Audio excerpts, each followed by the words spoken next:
So I'm going to wrap up in a second. But before I do, let me try and pull these pieces together and apply them to thinking about what has happened to China in the last 6 months.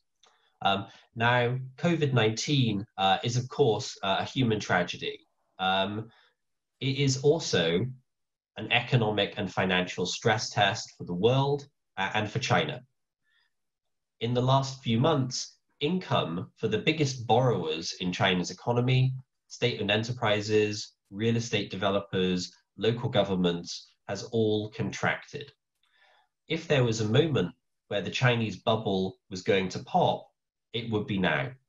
As income for the biggest borrowers falls, their ability to service loans disappears, and that is the moment where you would expect to see some kind of day of reckoning for China's economy.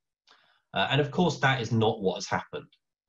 In this chart, you can see daily activity indicators that we've built for China and other major economies. And what you can see is that, yes, China fell, but they didn't fall as far as other major economies. And they've picked up more quickly and are now closer to normal levels of activity than most other economies in the world. So why is that?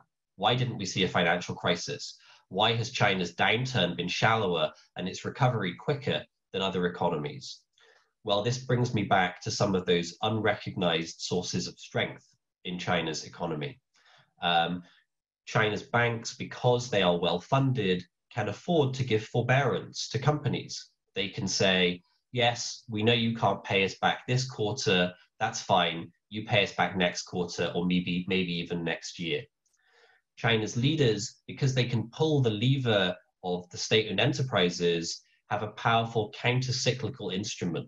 They can tell China's state-owned enterprises, you don't let go of any of your workers. Maybe you even hire some more workers. You don't stop investing. In fact, we want you to invest more. And because they can do that, they can prevent financial crisis breaking out, and they can manage the downturn and make it shallower and make the recovery quicker than other economies in the world. That's why I think that China is the bubble that never pops.